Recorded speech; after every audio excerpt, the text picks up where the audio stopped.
It's not a royal carriage, Rebecca. It belongs to a very wealthy gentleman, that's all.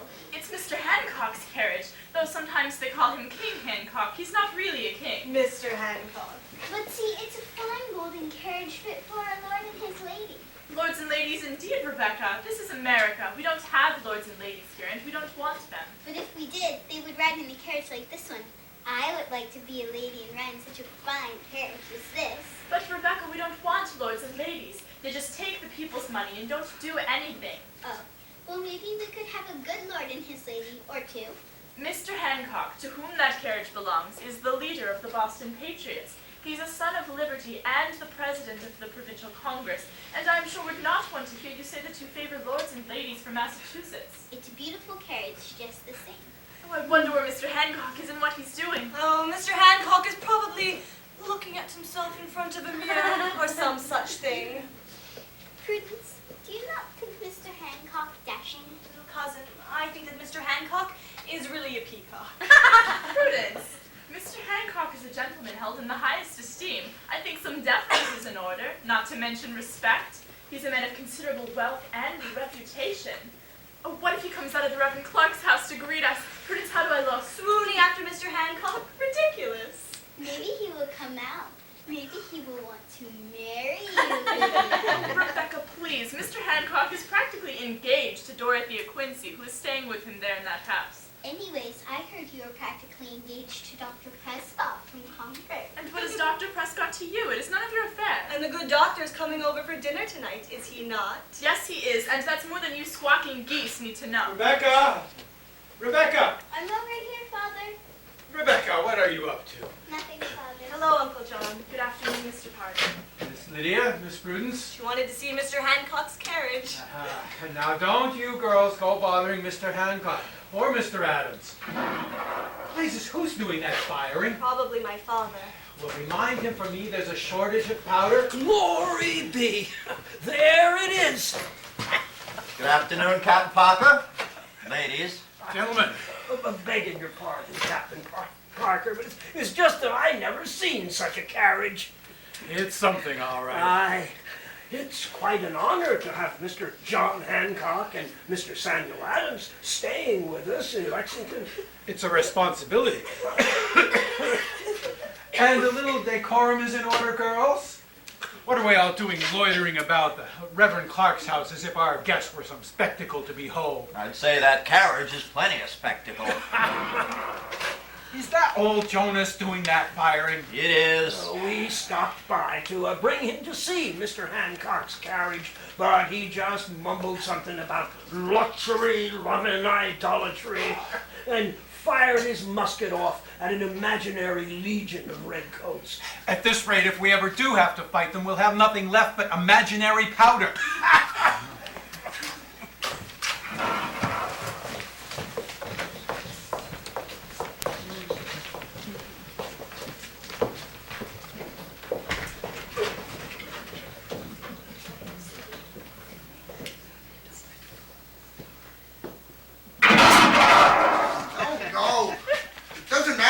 That you hit the tree, you're too slow.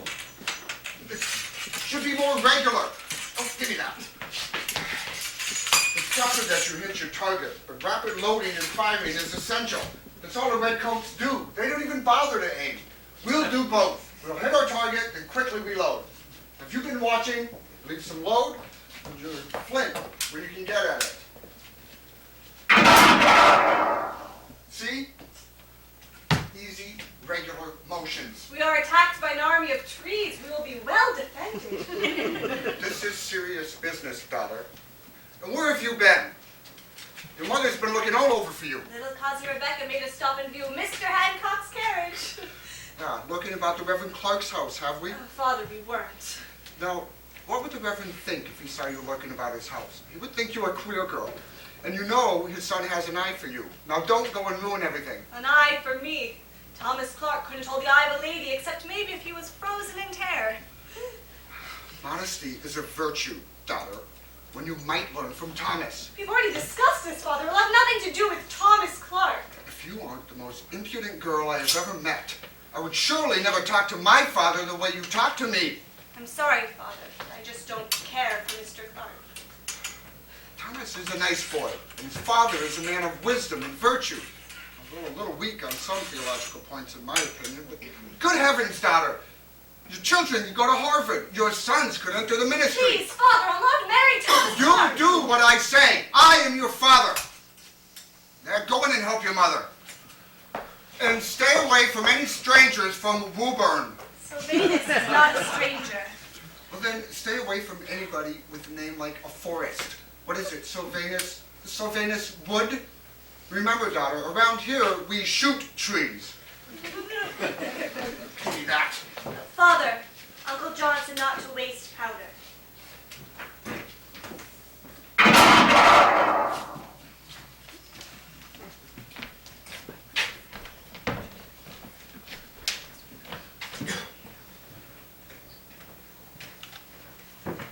Mother, I'm tired. Your mother's waiting for us, Rebecca. Couldn't we rest just for a little while?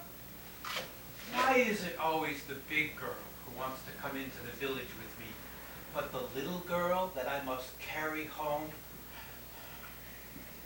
Very well.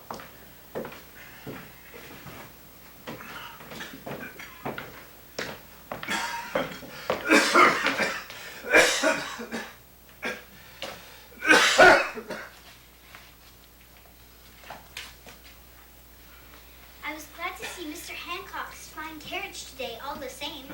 I'm sure. Father, why is Mr. Hancock and his fine golden carriage staying in Lexington? Because the Committee of Safety in Boston fears that General Gage might try to arrest Mr. Hancock and Mr. Adams. Why? Did they do something wrong? They make trouble for the king. What sort of trouble? They run a trained mob. A trained mob? Is it like a trained dog? No, Rebecca. A trained mob neither begs nor rolls over. What tricks does it do? Tricks. Well, it drinks up all of Mr. Hancock's rum, and then it tars, feathers, and tears down houses in Boston. It tears down houses? Father, can we go see the train mob sometime? No, Rebecca. Father, is Mr. Hancock a bad man? No, Rebecca. It's not simple. Sometimes we do not agree with what Mr. Hancock and Mr. Adams do, but they risk their lives for our just rights. Mr. Hancock and Mr. Adams are good men. They're helping us keep our liberty. Will there be a war, Father? Because Billy and Isaac want to fight. I know they do, but your brothers are too young. We all pray that there will be no war. You and they need to do your chores and stop all this talk of war. Look at this land, Rebecca. This is what makes us free, not muskets and militia. There's no land like this in England. There, a few wealthy men own all the land and have all the power. Taking care of the land is the most important thing. Promise me you'll always remind your brothers of that? I promise, Father. Father, Mother says your cough will get better when the weather gets warmer. I'm sure she's right. Come, we'll be late for dinner. We mustn't keep her waiting. Yes, Father.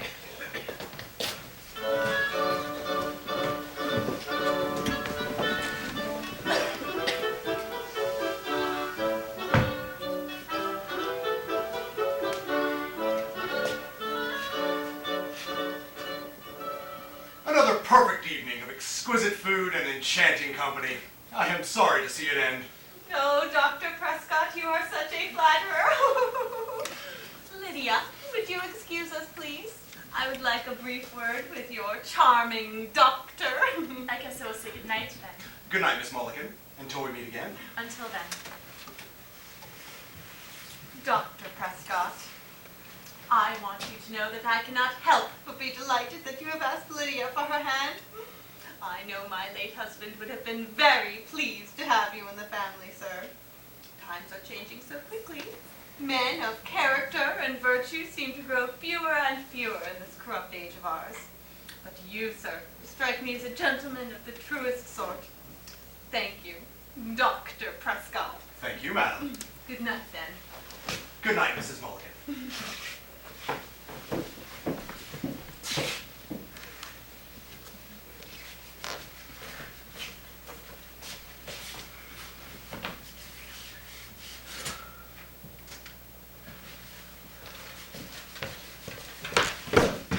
Who's there? Very strange. Maybe it was her father's ghost.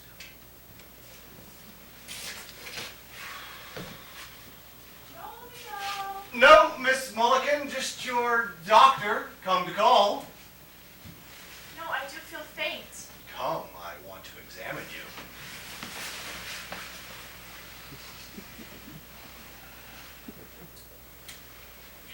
Doctor, that is an unusual probe you use on my mouth. It is highly sensitive, Miss Mulligan. Dr. Franklin of Philadelphia recommends it. Is that so? Well, I'm afraid it has only made me more dizzy and feverish. Indeed, then you require a more rigorous examination.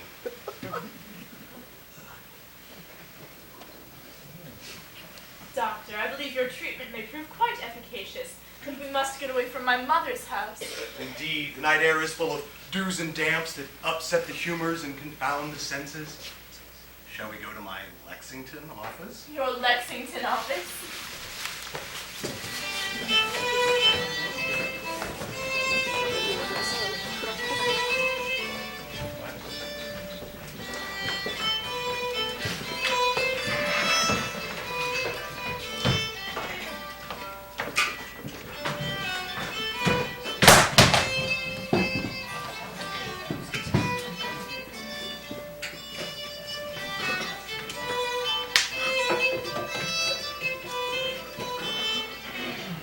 I don't see why you serve all the drinks when you've got a perfectly good Negro to do it for you.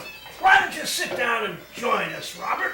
I did not purchase Prince's services so I could laze about like some royal placeman. I have a living to make. A living, you say. Robert, what you charge for ale is usury. Now, if you're going to get all biblical again on me, Jonas, I might suggest that you live like John the Baptist did, off of bugs in the wilderness. Otherwise, you gotta pay for what you eat and drink. Bugs. Speaking of bugs, there's something floating in my ale. There's no bug in there. It's just that you, Jonas, see little devils in everything. Sergeant Penrose, sir. I may have some news. What is it, Jonas Jr.? Private Parker. Well, I just rode in from Boston. On the road, I saw 9 British officers behaving very strangely. We passed each other twice. Once they were just standing by the roadside, sir. That's not so strange. Those arrogant devils think Massachusetts their footstool. What else did you see?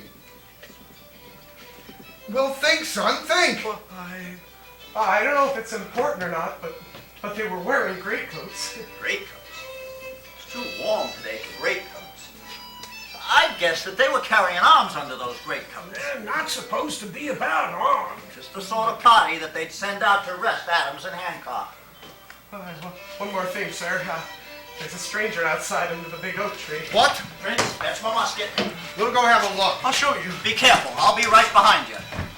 We'd better get a dozen men to post around the Reverend Cox's house to guard our guests, Mr. Adams and Mr. Hancock. Probably a wise idea. I'll take care of this, Bruno. And keep the noise down. Our guests will be in bed by now. Yes, sir. Well, there's nothing out there now. I'll head out to Clark's and inform the gentlemen of the news. Private, you ride out to Captain Parker's and tell him what you saw. Yes, sir. Jonas, you and Jedediah had better have a good look around.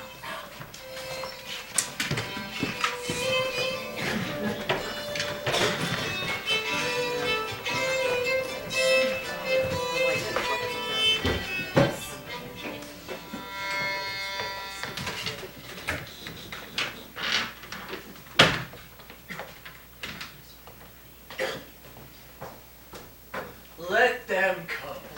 Let them come. That is what I say. There comes a time when a gentleman must take a firm stand. When liberty is threatened, then honor demands it. Johnny Hancock, will you be quiet? There are children in the house trying to sleep, not to mention your fiancé and the Reverend Clark. But, Auntie, when the stakes are high, passions flow.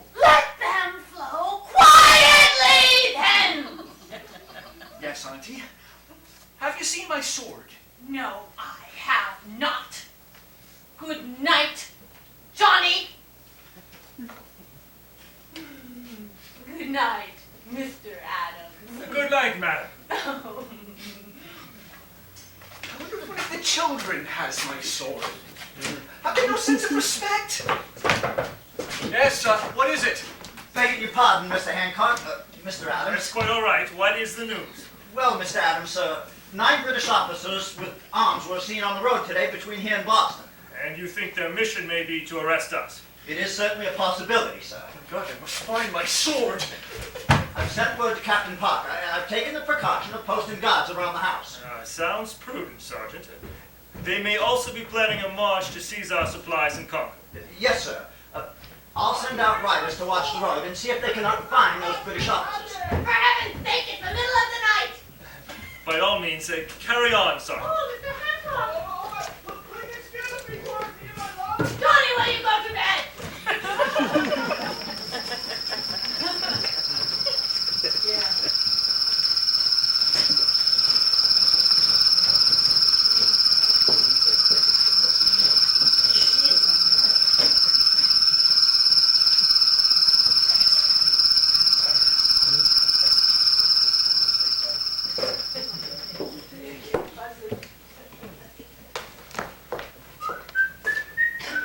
Sylvanus?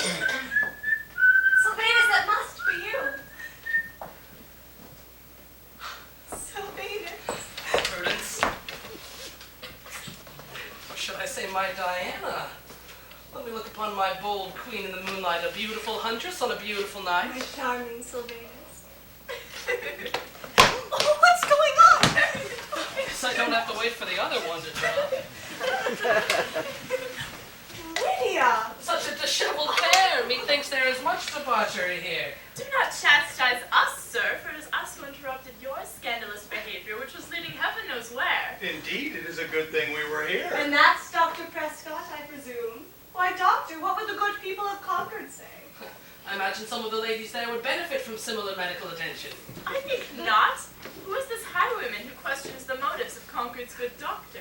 Sylvanus Wood, at your service as well. Well, I see you're already acquainted with me, but why don't you both come in here so I can meet Mr. Wood properly, and so we can all be out of sight so as to maintain our discretion.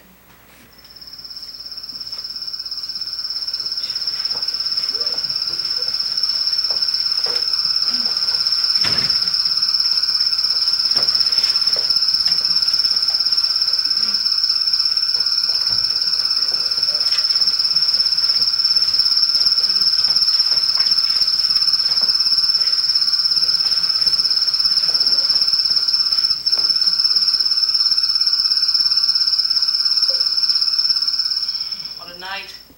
Such celestial wonders set the mind racing to ponder great possibilities. The heavens are a feast to eyes, and the smell of freshly plowed fields rolling out into the night. Just smell it, will you? Springtime.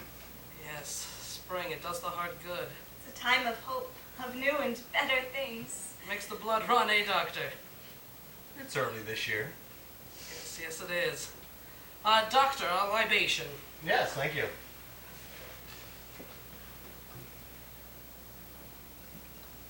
Well, that should improve the circulation. Rum's the best medicine I know. What? Second best medicine. Oh, and what's the first best medicine, Mr. Wood? Well, what always makes me feel better is a good sermon. Yes, a good sermon is the best medicine. But since there are no clergymen present, You are such a liar, Sylvanus. Sylvanus is a deist. Deist. What is a deist? a deist is one who believes that God speaks through the thoughtful principles of reason and the miraculous actions of nature. A heretic. That doesn't sound so heretical to me. To my father, it's perfect heresy. And so Mr. Wood is kept hidden from view. I don't blame you, Prudence. It's only for a time. I am certain my father can be convinced to accept Sylvanus. Mr. Wood, I should like to partake in a libation, if you please. Certainly, Miss Lydia. What do we have here? Who's there? Hello, Prince. Good evening, Miss Prudence. Miss Lydia, or should I say good night? I guess it is a bit late. It is the middle of the night, Miss Prudence, and yet you seem to be having a little party. Now, I'm sure your parents do not know that you are here. No. Nor yours, Miss Lydia? Say, friend, can I offer you a drink? Friend? Do I know you, sir? I'm just a fellow offering you a drink. As good a place as any for a friendship to begin. I see. A drink might pass the time while I mull all this over. What do you mean mull all this over? Have a seat and join us. This is Sylvanus Wood of Woburn. Oh, with a name like that, one might think he was from an enchanted forest. You know, he just might be. Say, has old man Jonas Parker met you yet? In passing. Passing by real quick, I imagine. You know, your father and brother were next door not half an hour ago. What? Why? It seems the regulars might be up to something tonight. Really? Like what? Now, sir, I don't believe I have made your acquaintance. I am Samuel Prescott from Concord. Prescott from Concord? Are you one of the line of Dr. Prescotts? The same. Now, please, tell me what's happening. Dr. Prescott. Very respectable, Miss Lydia. We're engaged. Engaged? Oh, waiting for those nuptials can be oh so tedious. You wanted a drink, Miss Lydia. Oh, no, I don't think so. But I thought you just asked me. Anything wrong, Miss Lydia? Surely you don't think Negro lips are contagious? Sylvanus! Of course not! Are they? No. Here, give me that, please.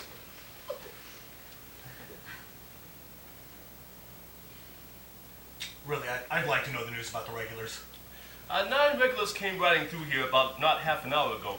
Young Jonas saw the same officers on the road this afternoon. Sergeant Monroe was figuring they were coming to arrest Mr. Hancock and Mr. Adams, but they kept right on going. On the Concord Road? Yes, sir. I wonder what they're doing at a night like this. They might be after our military stores in Concord. I hope someone is keeping the people there informed. I am sure I don't know, but I was hoping to get a little rest before my turn at guard duty over at the Reverend Clark's. But some lovebirds decide to have a party. You're in the militia. That's right. So you're a free man then? No, sir. I am a slave. Born a prince. Living my life a slave. I settle for something in between. A prince? In Africa, my grandfather was royalty. Of course, royalty seems to be going out of fashion around here. A good thing I'm a slave, because while people tire of kings, and they always want slaves. Because of his African royalty, we call him Prince. The people of Lexington have quite a sense of humor, they do. Say, Miss Lydia, keep an eye on doctors' lips to make sure they don't start swelling up. Oh, please, I just don't care for a strong drink, that's all. So how is it that a slave gets to carry a musket? Oh, everyone trusts Prince. You can be trusted, yes? Mr. Benjamin Exterbrook, from whom I work, is quite zealous for liberty. So much so that if I fight for his, I will gain my own. No fooling. That's what he tells me. And you believe him? I expect him to keep his word. If he does, then at least you, my friend, will have something real to fight for. What do you mean by that? What I mean is that politics is conducted in Massachusetts by a bunch of hotheads. War is the real enemy, Dr. Prescott. The kind of peace that exists under a tyranny is no peace at all. Tyranny. A little tax on your tea? The market's so glutted with tea, it's still cheaper than it was a few years ago. It is not about the amount, it is about the principle. Do they or do they not have the right to tax us without our consent? If they do, then where will it end? It is the nose of the camel under the tent. That's not a camel's nose, it's camel's dung, these trivial grievances. Is that so? Then when does it become serious? When they can take everything? When we're all nothing but slaves? I don't know. I do know that compromise is an art I long to see more in practice. There's always the frontier. In America, there's always a place to run away to. Well, I, for one, am not running. Look, friend, let us enjoy the night and wish upon a star for both peace and liberty. I can do that, sir. They cannot go together for me. What can't? Peace and liberty. Without war, I shall not gain my freedom. That is quite true. I wish you well, I really do. I detest the practice of slavery, but I hope you'll forgive me if I continue to hope that things can be resolved peacefully, consistent with the preservation of our liberties, of course. Of course, consistent with liberties. We wouldn't want to be inconsistent now, would we?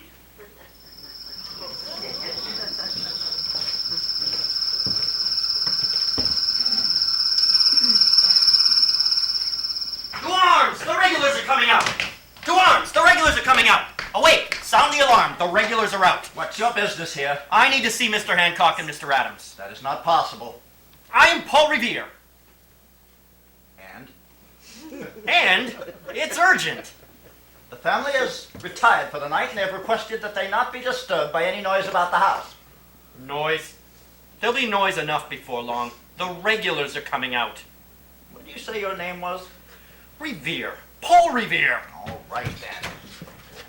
Oh, it's Paul Revere. Well, I'm not afraid of you.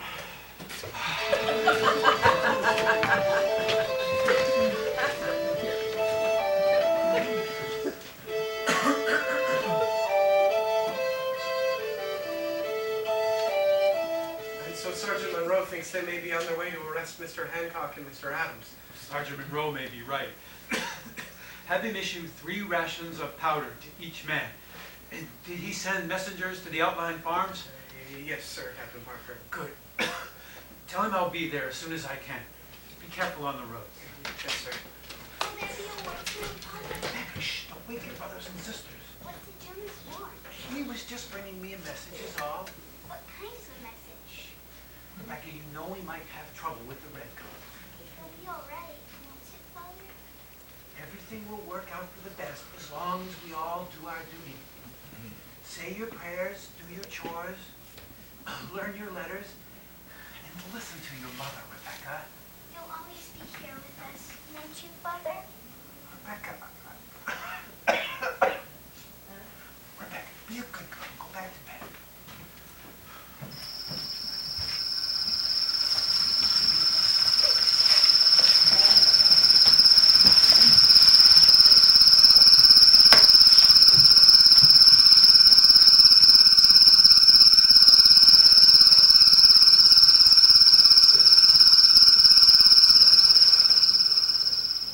You know, lately I just haven't been getting any sleep.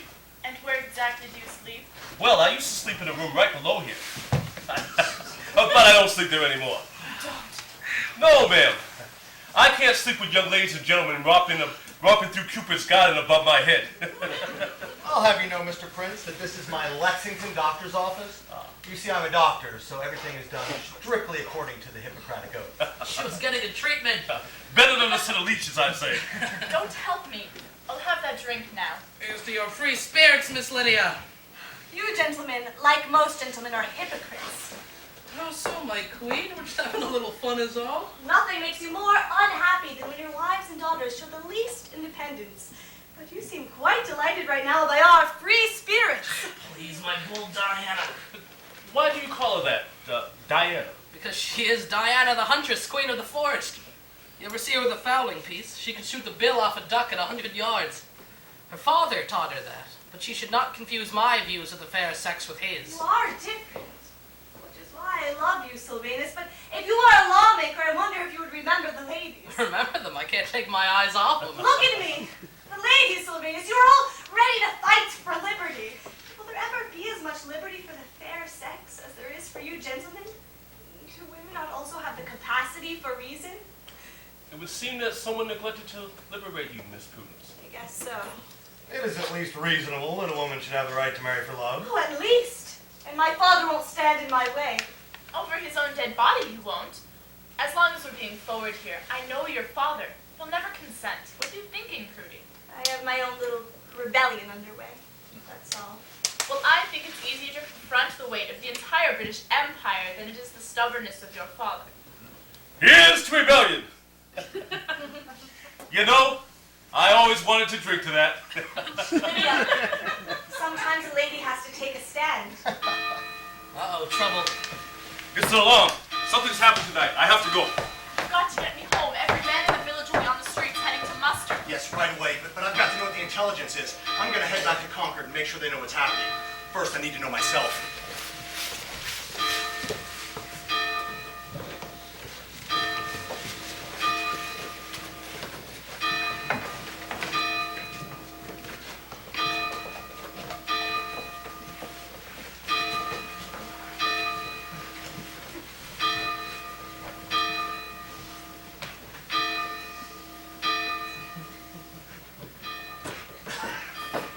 Greetings, John. Gentlemen, some dirty redcoat feet marching on free soil tonight, Captain Parker. That's what I've been told. It'll be like all the other times. We'll just give each other dirty looks and call each other names. We'll do what we have to. Gentlemen, good evening, Captain Parker. I hear we must prepare for 12 to 1,500 red-coated visitors. I'm certain that you and your men will do your duty, Captain Parker. Yes, sir. This is the real thing, Captain. We'll be ready. Dawes! You made it. Hello, Revere. Oh, sir. Vital message from the Committee of Safety in Boston.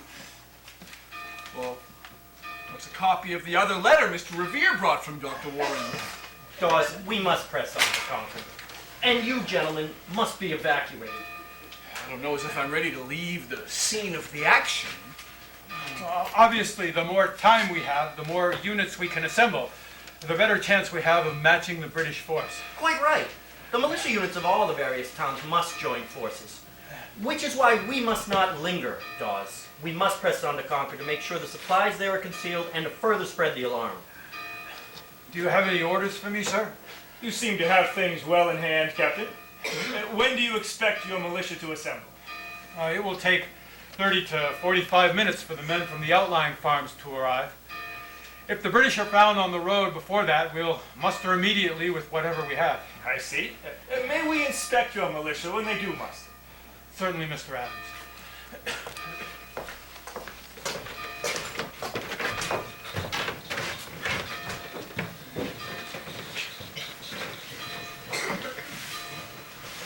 This is ridiculous. We're acting like spies. Just get home and get on the road, Samuel. I need to know what's happening first. 1,500 regulars are coming this way to arrest Mr. Hancock and Mr. Adams and to seize the supplies in Concord. So that's it then. I've got to get word to Concord in case they don't already know. Good luck, Prince. Good luck to you, sir. Sylvanus, Prudence, it was a pleasure to meet you. Likewise. Good night, Prince. I'll see you tomorrow, Prudy. Good night. Good night. Miss Lydia, I never saw you tonight. Thank you, Prince.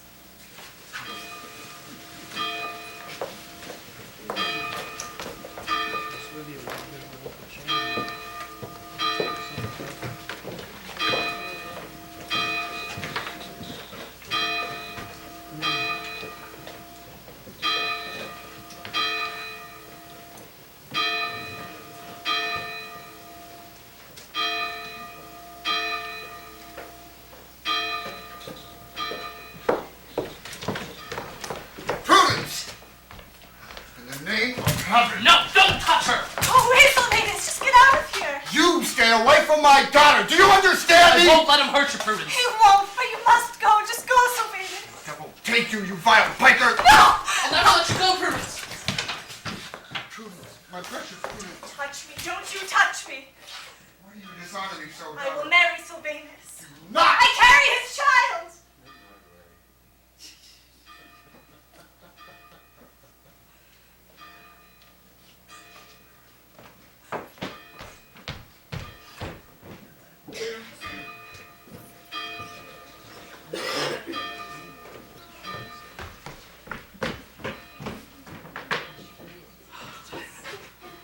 Are you all right? Yes, now I am. Is anybody else home?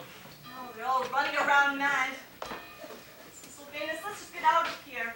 We can run away. This is no place to be. My father's insane. The British army is coming, for God's sake. Let's go tonight. Right now. It'll be easy to get away in the confusion. Prudence. I love you. My father and brother are at muster. My mother and sister are the neighbors putting together provisions for the militia. Oh, we can grab a few things. It would be like my inheritance. It wouldn't be right. Sylvanus, the redcoats took the things. If you please, I have to get out of here. An army is coming this way. I know. It's a perfect diversion. We can buy some land in New Hampshire. I can't. And what? It's one thing to refuse to fight over some theoretical abstraction. All this debating about taxing authority is to me like so much arguing over how many angels can dance on the heads of pins. You know that. What are you saying? What if our towns are attacked? It probably won't come to that, but what if there is burning and pillaging and God knows what else? I beg you, please do not start thinking like my father. Prudence, I can't run. We have to stand up to the regulars.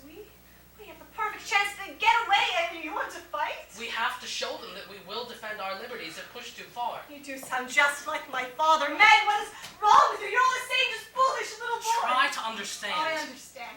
I understand old men would rather fight and die for liberty than actually live it. Listen to me. Venus, our child needs a father, not a martyr. Our child cannot be raised properly under the boot of an occupying army. What are you going to do? I'm going over to the green to see if I can't volunteer. My father will shoot you before you get there. Your uncle is a militia captain, isn't he? He's my father's cousin. And is he likely to give me much trouble? No, but I am. Venus, I could not bear losing you. I have to go. Don't worry. All this excitement is probably about nothing.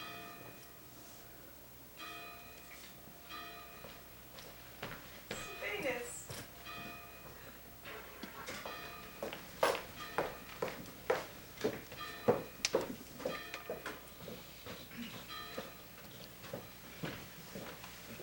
You there! What is your business on the road at this hour? Who's there? Friends of Liberty, and who are you? Likewise a friend of liberty and the just rights of Americans. Where are you going at this hour? Concord? Why? I live there. We are on our way there as well. Where are you coming from? Lexington. And what brought you to Lexington? My fiancée, Lydia Mulligan.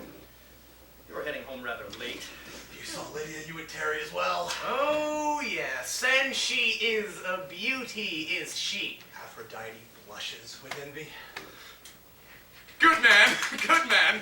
I am William Dawes. Dr. Samuel Prescott. We hear the regulars may be out tonight. Yes, I heard the alarm in Lexington. And that's what brings you hurrying home? I did not catch your name, sir. I am Paul Revere. I'm with the Committee of Safety. Can't say that I've heard of you. But yes, I want Concord to be ready for the regulars. We've got to get our supplies hid if they are coming. Yes, we are on our way to warn them as well.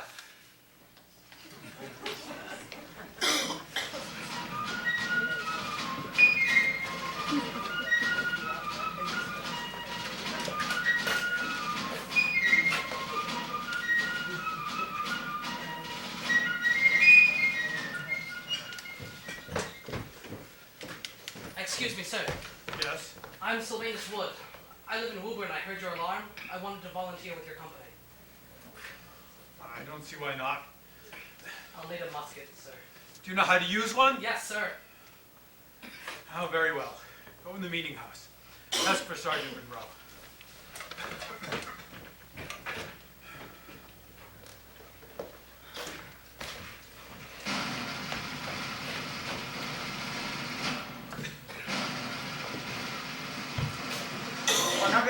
Men present and accounted for. Thank you, sir. Mr. Jonas Parker Sr. and Mr. Jedediah Harrington, would you gentlemen please join us?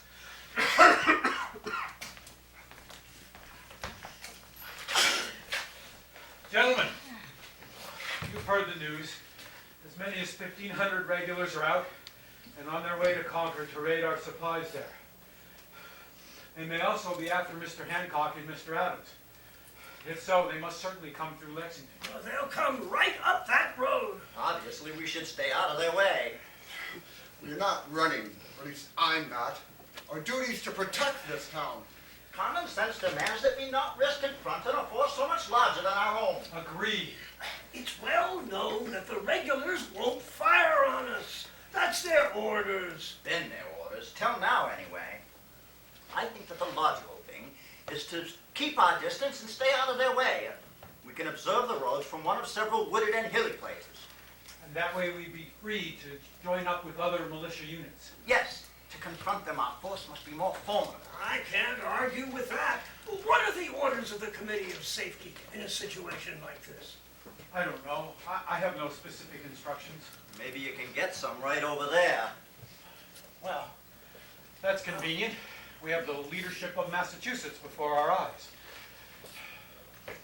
I should say that it is our view that we should take to the high wooded area to keep ourselves hidden, observe the British, and plan on linking up with other mobilized militia units. It is the wisest course. I agree. Fine. But I will never run from the regulars. Never. I think we're all prepared to do our duty, James. I'll go find out what Mr. Adams has to say. Gentlemen, Good evening, Captain Parker. Your men seem in fine spirits. they will do their duty. Are you well, Captain Parker? I am fit enough. I wanted to discuss with you the disposition of my men, should the regulars arrive in Lexington. Of course. We felt we should take care to watch the roads. I have already sent one scout towards Boston. Shortly I will send another. Should the British be found on the road, we'll take to the high wooded country where we can keep ourselves hidden. I see. Such a position offers us maximum flexibility. We can observe the British, link up with other militia units, or even set up an ambush in an extreme case. Well, I can see some advantages to your plan, Captain Parker. It is very important that we not be seen as the aggressors. Understood. Still, I had a more stout posture in mind. Yes. We must meet them undaunted.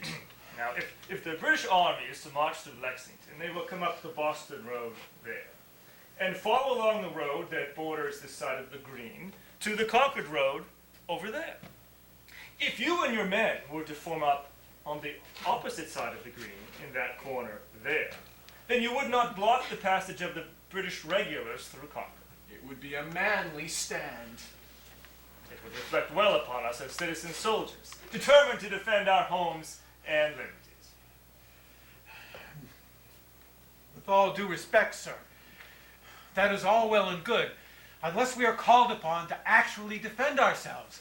Then my small group of men would be standing out in the open against far superior numbers. Well, the regulars have orders not to fire on the inhabitants. They may not even be carrying ball with them. I remember another incident, I believe we call it the Boston Massacre, where they carried ball and used it. The soldiers in Boston will be set upon by a stone-throwing mob. Here, our stand will be peaceful. We will be standing there peacefully, yes, but armed and in a military formation. Captain Parker, we are at a critical moment. It is not only whether we defend our liberties, but how we defend them that matter. The eyes of the whole continent are upon us. Very well. Should the regulars arrive in Lexington, we will form up on the northeast corner of the green. But I will do my best to keep the option of withdrawing quickly. Thank you, Captain.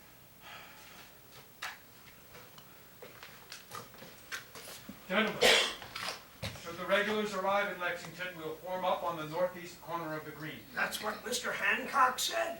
Those are our instructions from Mr. Hancock and Mr. Adams. Seems like poor tactics to me.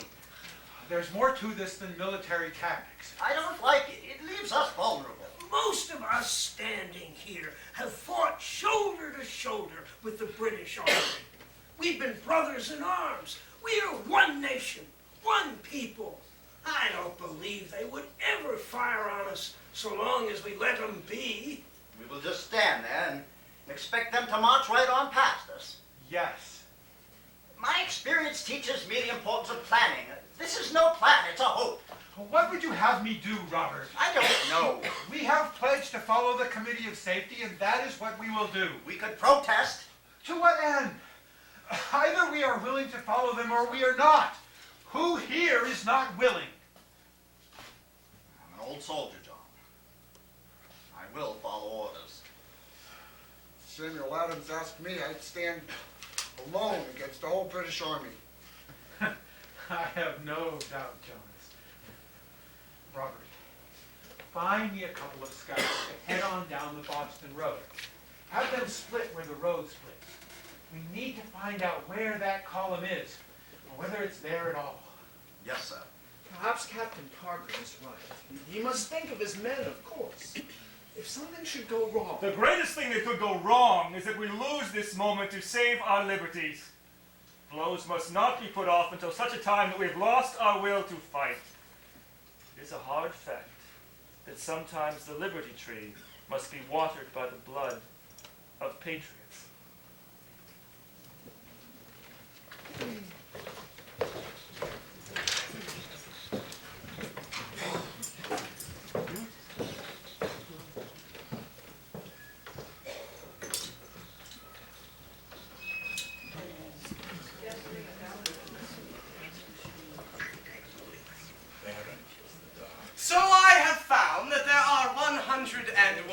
to fool a British soldier. As to fooling the officers, well, there are so many ways that you couldn't find a redcoat who could count so high. You have a history, then, of writing for the Committee of Safety. Oh, well, yes, I do, as a matter of fact. But not like my good friend Revere here. Why, he's made journeys to Portsmouth, New York, why, even Philadelphia. He's like Mercury. That's so. It is. As a messenger, however, I would say he's more like a blunt object. Crude, but effective. Oh, please, Dawes. He just lacks creative style. I mean, look at that face there. It's Paul Revere. Steady, efficient, courageous to be sure, but very, very dull.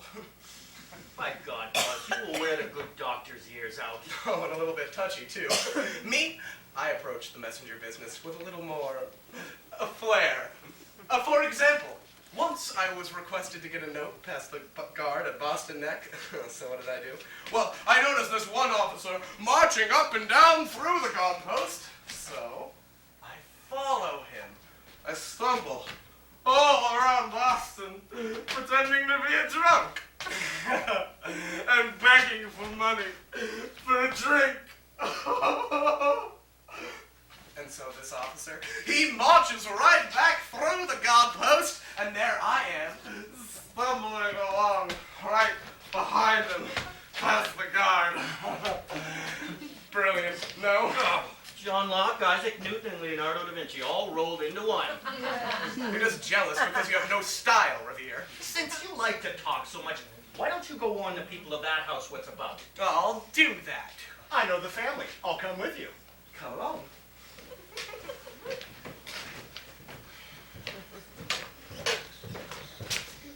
Dawes! Dawes! You there in that field? Please don't make any sudden moves. Sir, we have them surrounded over here.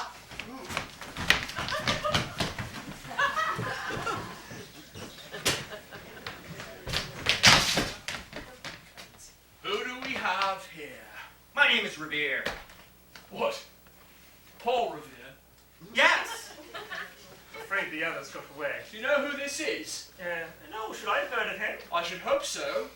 This is Paul Revere, the traitor. I am Paul Revere, the friend of Oh, liberty. shut up! You're an express rider, I suppose? Yes. Out from Boston? Yes, but gentlemen, you've missed your aim. And how, sir, is that? Because I know what you're after, and I've alarmed the country all the way up. Damn your insolence. You need not threaten me to get me to tell the truth. You're in a damn critical situation. What do you mean we missed our aim? What of our aim? To keep your mission to Concord secret. Our mission is to capture some deserters. I know better. Oh, you do you? What do you know? I know what you're after, and I've alarmed half the country. You'll hang. I swear, you cursed rebel, if I don't put a ball in your head first. Your transports left Boston across Back Bay and ran aground. Your lives are in danger no less than mine. 500 men are gathering in Lexington.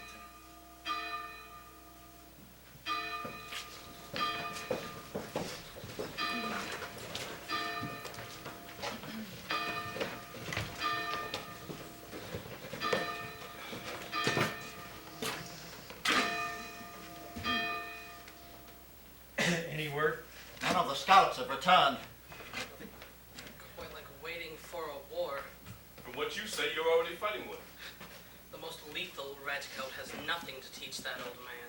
Is that a riot coming? Sir, I just rode in from Cambridge. The towns are alarmed, but no sign of the British. The regular should have been here by now. What about the other scout? Probably still working down the other road. We'll dismiss the men for now, but tell the ones that live out of earshot to stay close. Jonas, refresh yourself and your horse, and head on down the other road. Yes, sir. You men can go on home if you live within earshot. I knew it. It's a false alarm. False alarm? I don't think so. Too soon to tell. I suppose it couldn't hurt to wait and see what happens. Maybe have a rum. All this standing around has left me a little parched. I'm thirsty too. I have been riding all day. Very well. But no loaded muskets in taverns. We'll have to clear them. Company, present.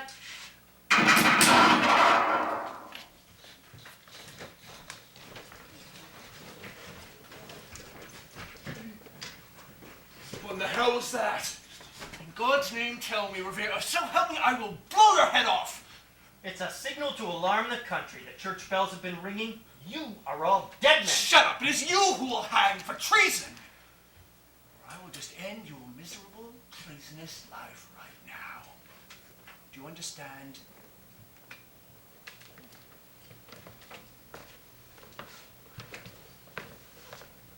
Captain Cochrane, what is your assessment of the current situation?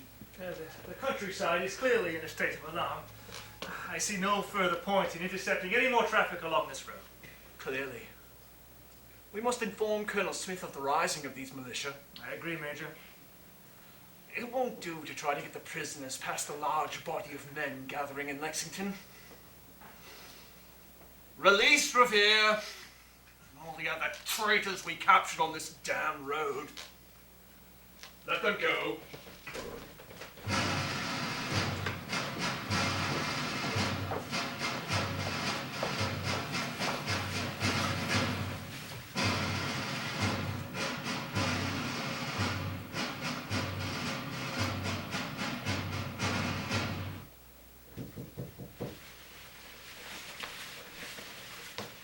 Oh, Prudence. Hello, Lydia. Since the whole town is up, I thought I'd come over. Hello, Mrs. Mulligan. Oh, hello, Prudence. We're just preparing some food for the men. Can I help? We're waiting on the bread. You can help pass the time. The bell has stopped ringing. That worries me. I hope they haven't marched. Prudence, did you see the men mustered on your way over? I didn't come by way of town. The quiet might mean that it's all a false alarm. Perhaps. But perhaps they have marched. Oh, Lydia, perhaps your brother is marching off to war. Now, Mother, it's probably a false alarm like the others. I'm going down there. I need to know what is happening. Poor Prudence, you look terrible. You must be worried about your brother, too, and your father. Yes, madam. The tension is unbearable. I'm going down there. I'll see if I can find my son and get some news. And I will look for your father and brother so as to put your mind at ease. I'm not certain if that will calm my nerves, Mrs. Mulligan. Nonsense. There's no point in just waiting here, assuming the worst, and we have no idea. I'll be over with the bread, Mother. Thank you, child. This is such a terrible night. My father and Sylvanus had a violent fight. My father would have shot him had his musket been loaded. Instead, he tried to beat him over the head with it. Lord. And now the British army is closing in. British tyranny. What a joke, Lydia. This village is what's oppressive. What do they know? What do these sons of liberty really know about liberty? Maybe if King George ran things more closely, we'd have more liberties, not less. You're not thinking sensibly, Prudence. Aren't I? Tell me how I'm freer with men like my father in charge. Tell me, for God's sake, tell me. And men, Lydia, you always want to fight. Why is that? Why can't they just leave things well enough alone? Give me the king's peace any day.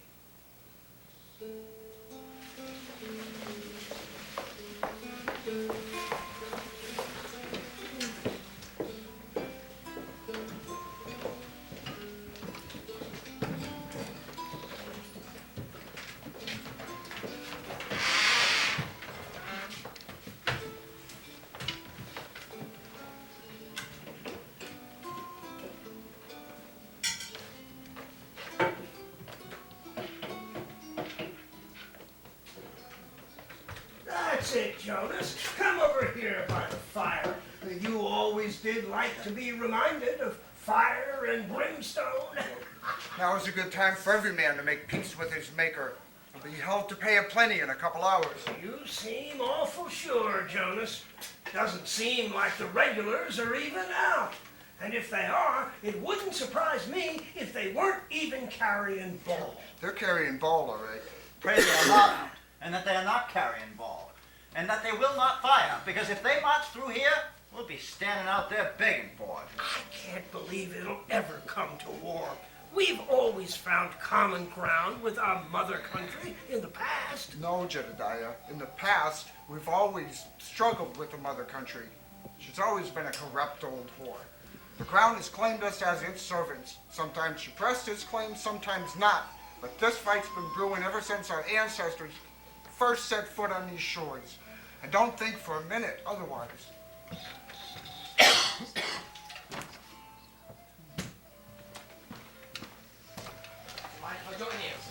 I may not be good for your popularity.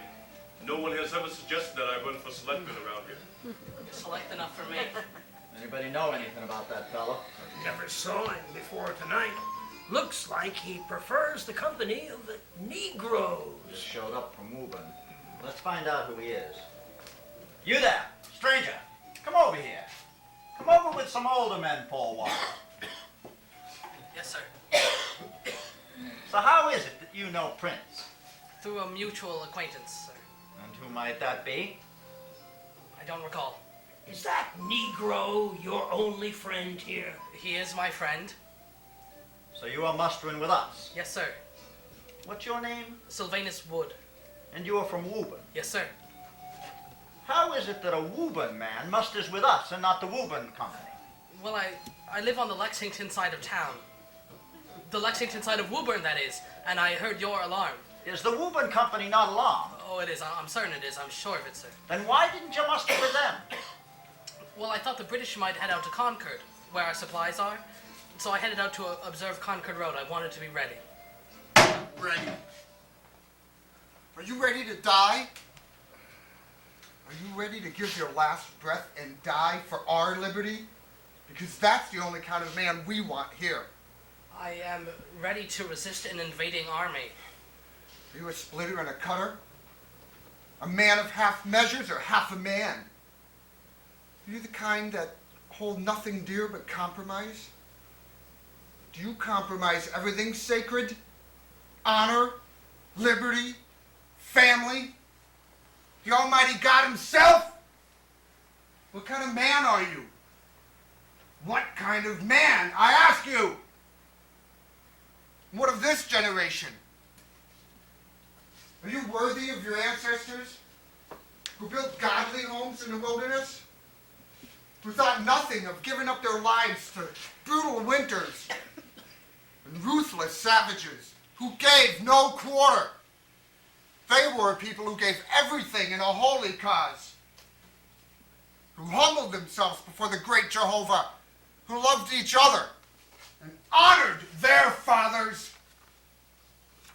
What kind of people are we? What kind of men are you?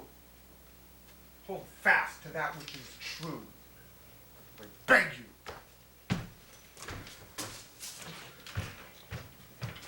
Jonas can be a little zealous. Yes, sir. He asks a good question, though. Why will you take up arms? Sir, I confess I'm not always comfortable with the politics of the Patriot Party. They are, in my opinion, too quick to quarrel and too slow to compromise. So, yes, I believe in compromise. But the British have no right to invade our land with their armies. I'm not eager to fight, but I think a time may come when we have a civic duty. I hope for peace. Not the sort of thing a spy would say. Gage of spies would always tell us as old Jonas there. There's no shame in hating the business of war. There is not. I carried the Union Jack at Louisburg. I love that flag. But we must stand up for our rights from time to time. Our ancestors had to fire on that flag to preserve their English liberties. This was used against the armies of Charles I in the invasion of Pull Scotland. that out in here, Jedediah. You're gonna hurt someone. Are you afraid of the old Liberty Blade, eh, Robert? Settle down, you bunch of buffoons. There's just some cold steel is all. Listen, lads, this was used against the armies of Charles I. My grandfather brought it from Scotland. It's a sword of liberty. Such men who fight for liberty are stronger than the armies of tyrants. That's so. Do not make the mistake of disrespecting the regular. He is part of the finest army in the world. But it's not an army fit for free men.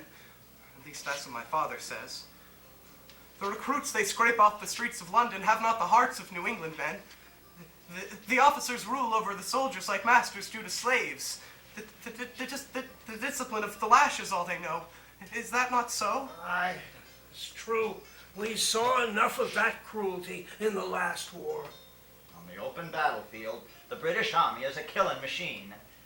They are a standing army, and as such they do nothing but train in the military arts. Do not underestimate your enemy. They are disciplined. And in war, discipline is usually the difference between victory and defeat. Their discipline may be the thing that keeps the peace. Gage does not want a provocation. They won't fire on us. We're citizens of the British Empire, the greatest civilization on earth.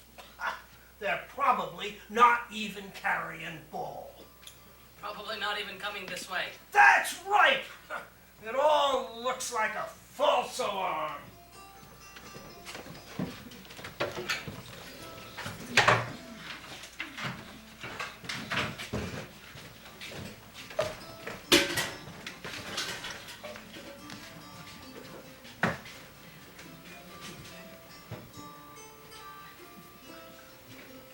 Colonel Smith, sir. Major Mitchell, what news have you? Sir, I must report that the entire countryside is up in alarm. 500 militia await us at Lexington. We saw no more point in guarding the road.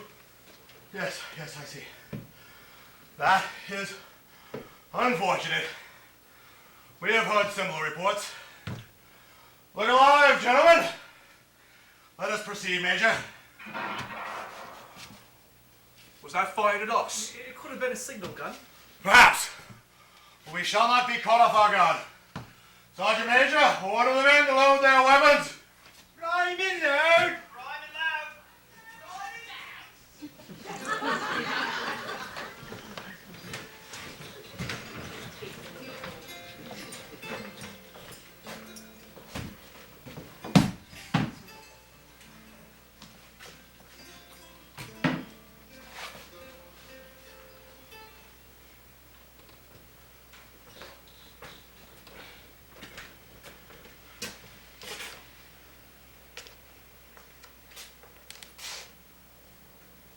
Morning, John.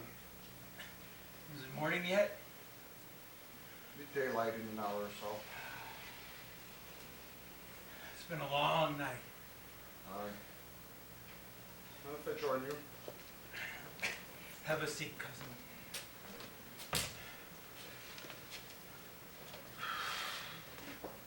Any news?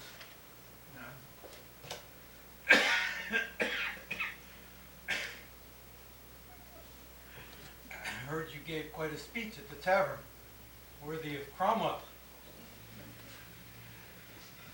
Cromwell. He's from a different generation. You're not worthy of Cromwell, but Winthrop, Endicott. They're not fit to clean their chamber pots. Don't chastise yourself so, Jonas. My failings risk a horrible judgment. Failings? What failings? I failed. How so?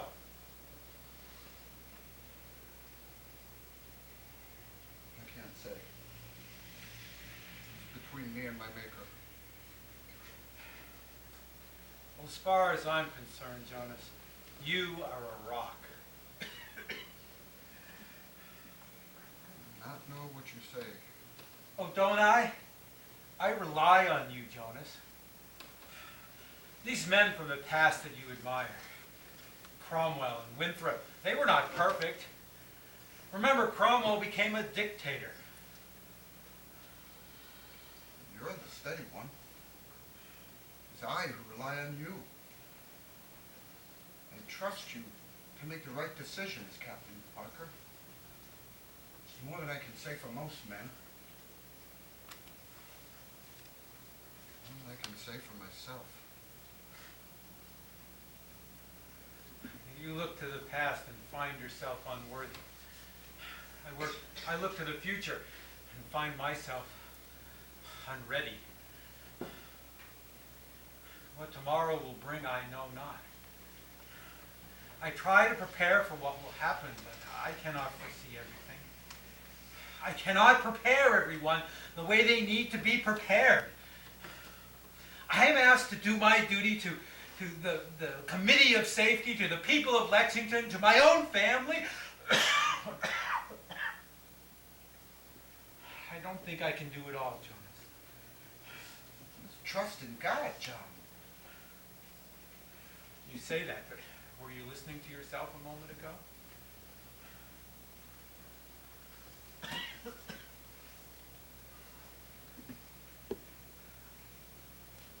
There's God who rules the world.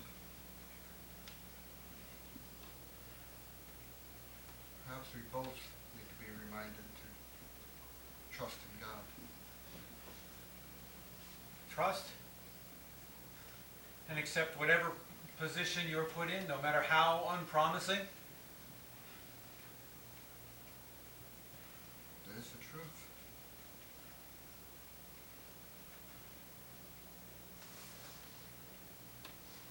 Trust God. And carry plenty of ball and powder.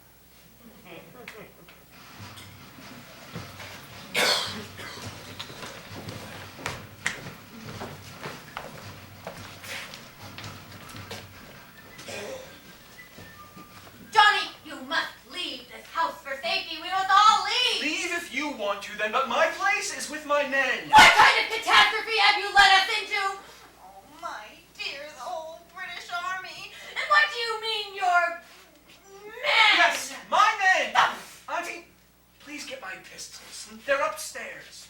I wish I had my musket. You get your toys yourself. They're pistols! My God, women have absolutely no understanding of war, or honor, or anything else. Why, Mr. Revere, come in. Revere, My God, you're still here? I've been trying to persuade Mr. Hancock that we should be on our way. A column of British regulars will be upon us shortly. I told the patrol that 500 militia were gathering here in hopes of diverting them, but they could be here at any moment. 500 men? But we have nowhere near that number.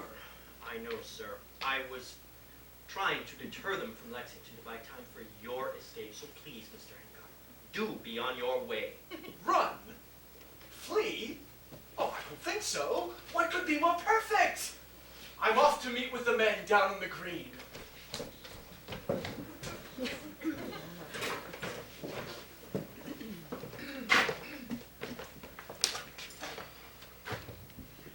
The column could have turned back. It's possible. Ah, Captain Parker. How go the preparations? We'll be ready, but there is no sign of the regulars. Well, they're probably frightened like rabbits. Anyway, I thought I'd encourage the men. Fine idea, sir. Those men over at the tavern, they could use some encouragement. I'm sure they would be honored if you spoke with them. Indeed. Thank you, Captain Parker. Sir, the British Army, it's coming this way. How far? I don't know, maybe half an hour? Half an hour. Sound the alarm. What did you see? No, there were hundreds of them. They were all strung out along the road. I had trouble getting around their flanking parties. Sir, it's a very large army, sir. We'll beat to arms as soon as the drummer boy arrives. Where's the drummer boy? What's happening? The British will be here in half an hour. I'll get my pistols.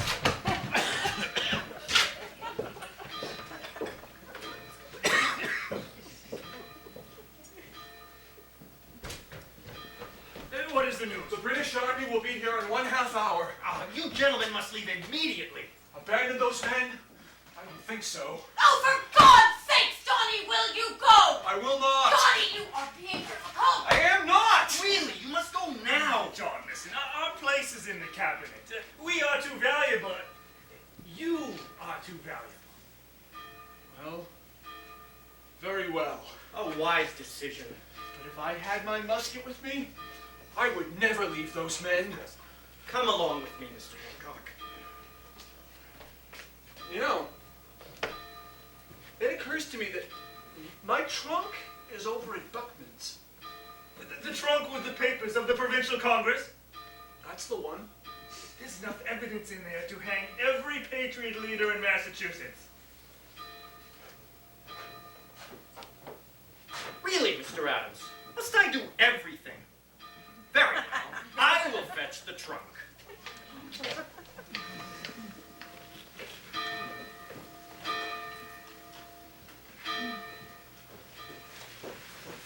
The bell had been quiet. Something is happening. Sylvanus, deliver the bread. What is happening? The British will be here in 25 minutes. You must go. We could both go. Prudence, please be gone by the time the regulars arrive. We could both be gone. No! Sylvanus, please, it's not worth it. Nothing will probably happen, but you must. Oh my God, they're already here. Run, Prudence. Stay out of the way. Sylvanus, please be careful.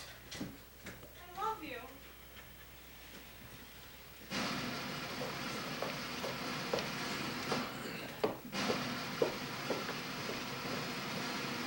They are maybe a quarter of a mile away, coming fast. So soon. Not half the militia's here yet. You men there, form up! Form up on the double. Two lines. Time and load.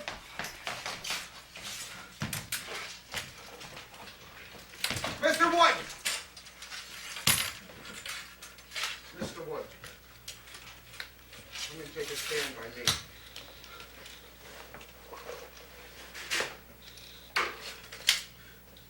Take good care of my daughter.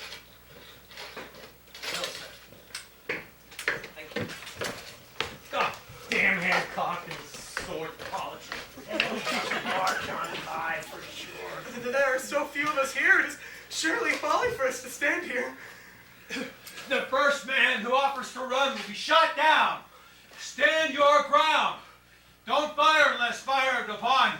But if they mean to have a war, let it begin here. They're coming at the quick step. This is hopeless.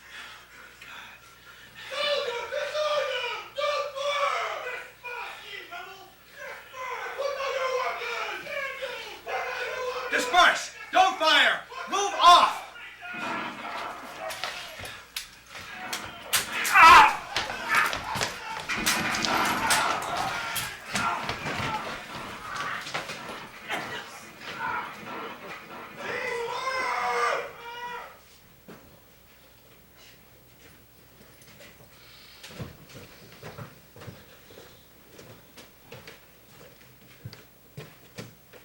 Oh, what a glorious morning this is. It's a peculiar time to remark on the weather, Adams. No, I mean, what a glorious morning for America. Prudence. Jonas. We were just standing there, and they came at us and fired. I just stood there, and they shot him and ran him through. Sylvanus. Jonas. Prince, you're hurt. Yes, standing in the hell ball will do that sometimes. We need to stop the bleeding. Lydia, untie your pockets. Is the ball still in there? Well, it's in there all right. Well, we're gonna have to get that ball out. Have either of you seen Sylvanus? He was standing right next to Pa. Next to Pa? Listen to them. I cheer for their great victory. Arrogant devils.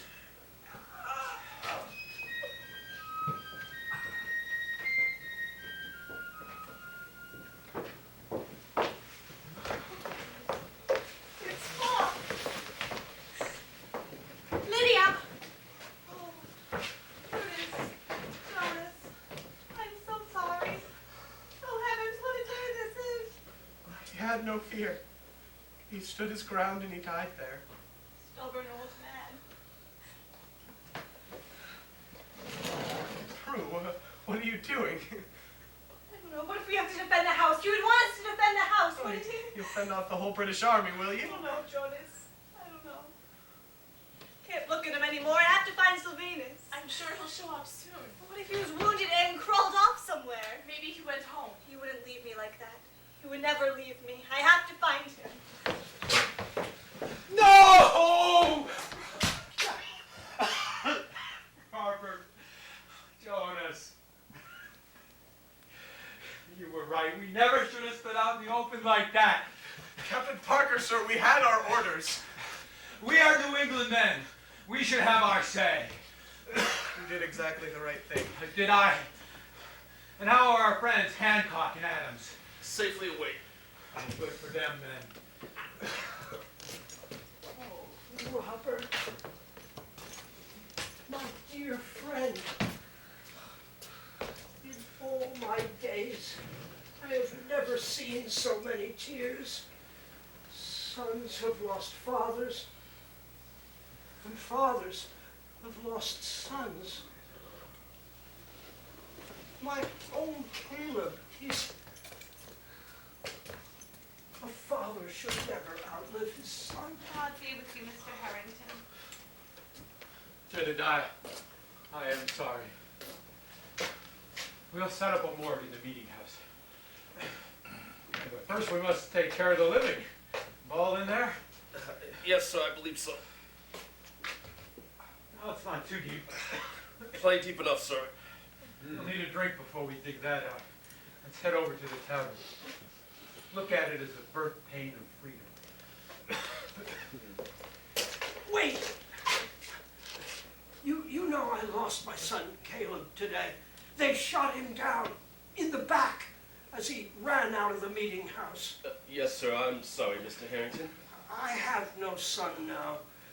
No son of my own flesh and blood.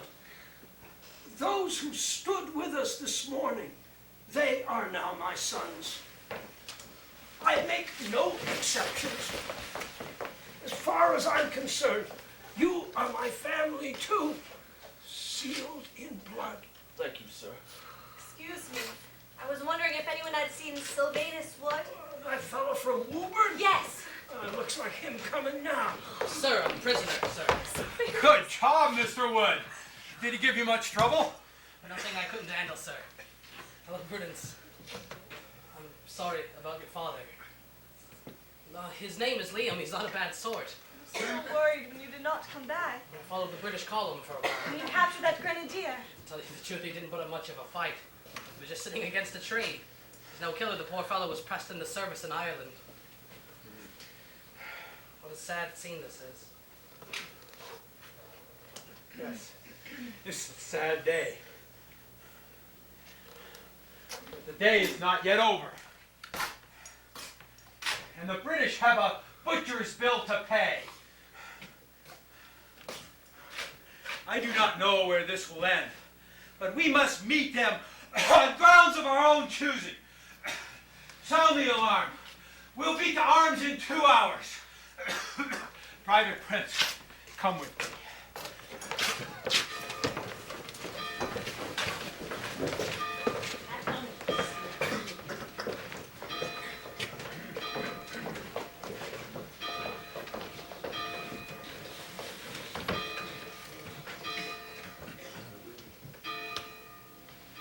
That's it. That's the last trunk. Oh, thank you so much for helping, Prudence. I'm glad to, Mrs. Duncan. Perhaps there will be no more violence today. I pray there isn't. Being on the main road, I understand nothing. Mother, is this everything? Yes, this should do it. I'll just have another quick look downstairs and hitch up the horse. You girls be good enough to bring down the trunk. Yes, Mother. Lydia, there are more soldiers coming. Look at them all. It's a sea of red. I wonder if they're here rendezvous with the first bunch of murderers. Prudence, we have to get away from here now. They're setting up cannon on that hill. They're burning houses. Look, Prudence. They're burning our homes. There's one coming with a torch this way. Wait. Where are you going? Prudence! Prudence, they are coming! Prudence, are you mad? What are you doing? They're not burning your house. They'll pay your price. Open the window. What? Open the window, but stand to the side. But Prudence, Do you want to fight for your home or not?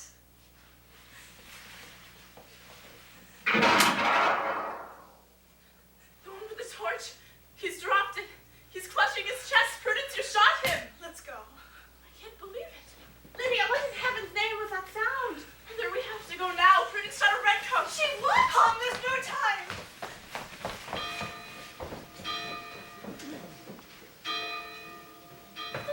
Father, where are you, Father? Rebecca, I'm here. Father, the soldiers, they killed Uncle Jonas today. Yes, Rebecca. And Mr. Harrington.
Captain Parker and the Lexington militia ambushed the British column on its way back to Boston at a place near the Lexington town line, later to be known as Parker's Revenge.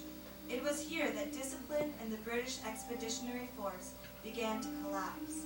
These battered British soldiers were saved from certain destruction by a relief column of fresh troops that had arrived at Lexington Green, the very place where the American Revolutionary War had begun that morning. Captain Parker lived to rally the town, but was dead within the year of tuberculosis. Nothing is known of the real Prudence Parker except the dates of her birth and death. Her father boasted that he would never retreat from the British Army, and indeed he refused to budge on Lexington Green, where he was killed. Some women at the time of the American Revolution resisted the patriarchy of their ancestors. Choosing their own husbands by becoming pregnant was a known practice. Remarking on the retreat back to Boston, a British officer noted that even a number of the women were up in arms. Little is known of the real Sylvanus Wood, except that for some reason he and another man from Woburn mustered with the Lexington militia and not their own Woburn company. Sylvanus captured the first British prisoner of the American Revolutionary War. Prince Estabrook, slave to Benjamin Estabrook, stood and was wounded on Lexington Green. He did not fight for the remainder of the day, but served in the Continental Army for the rest of the war and won his freedom. He chose to live out the rest of his life in Lexington as a free man. The war was hard on Lydia Mulligan. Her fiancé, Dr. Prescott, was the messenger who successfully got word to Concord, but he died aboard a British prison ship after serving as a surgeon in Washington's army and on an American privateer. Lydia's home was burned on the day of the battle, and her brother died of camp fever during the siege of Boston.